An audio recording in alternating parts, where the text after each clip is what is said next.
तभी का सरकार को मिलनी चाहिए परमिशन। वहीं सुप्रीम कोर्ट स्पष्ट कर चुका कि आज का जो कानून है वो कोलोजियम है।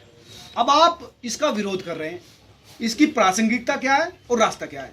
नहीं, आज़ादी के 75 वर्ष बाद अमृतोत्सव हम मना रहे हैं। ऐसे समय पर इन विषयों पर आवश्यक चर्चा जरूरी हो जाती है कि कोलोजियम की व्यवस्था कैसी है, संवैधानिक है या कैसी है या मनमानी है। आम जनता की नज़र में जो हमारे बौद्धिक लोग हैं, एडवोकेट हैं और न्यायाधीश हैं, उनको लगता है शायद ये मनमानी है और पीढ़ी दर पीढ़ी लाभ देने का एक तरीका है। इस पर देश के माननीय सर्वोच्च न्यायालय के चीफ जस्टिस ऑफ इंडिया साहब का कल आया इस पर वर्णन कि उन्होंने कहा है कि नहीं, हमारा संवैधानिक तरीके से भारत सरकार जो कि एक महत्वपूर्ण कार्यपालिका है हमारी, एक तरफ विधायिका, न्यायपालिका, कार्यपालिका, तीन के द्वारा चल रहा है हमारा सिस्टम।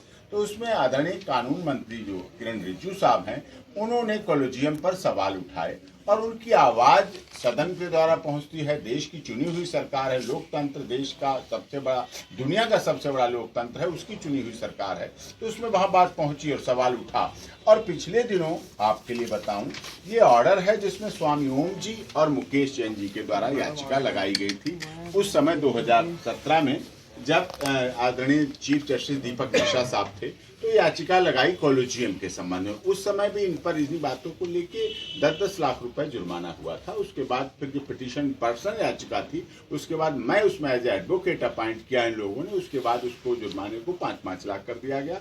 और अभी इस सप्ताह में ही इस ऑर्डर को आदरणीय चीफ जस्टिस साहब ने ही दरिया दिल्ली दिखा के डीवाई चंद्रचूड़ साहब और दूसरे कंपेनियन जजेस ने इसमें जुर्माना भी खत्म किया, सारी प्रोसीडिंग खत्म की, सारी चीज़ों को क्लोज कर दिया। कोई प्रोसीडिंग नहीं होगी उस संबंध में। कोलोजियम के उस चैप्टर को उन्होंने जो मांग की थी तो उसको क्लोज कर दिया। अब इसमें हमारी मांग देश के महामहिम राष्ट्रपति जी से है और देश के माननीय प्रधानमंत्री जी से कि देश की जनता जानना चाह रही है कि संविधान में अगर है कोलोजियम तो कहाँ है।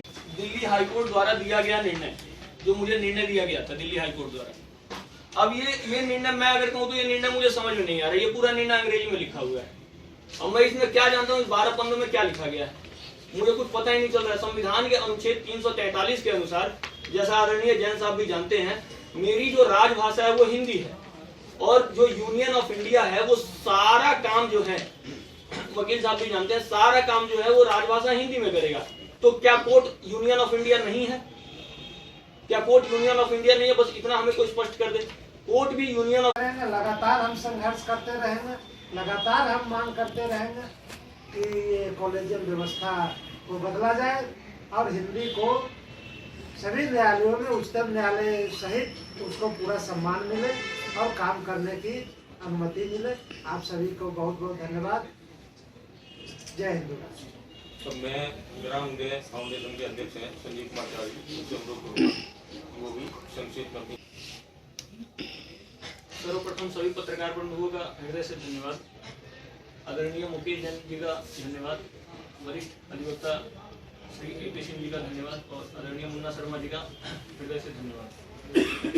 इस पूरे विषय को आग्रहपूर्वक चलाने के लिए हमने एक याचिका लगाई थी दिल्ली उच्च न्यायालय में 4 नवंबर 2021 को। याचिका 2 विषयों को लेकर थी।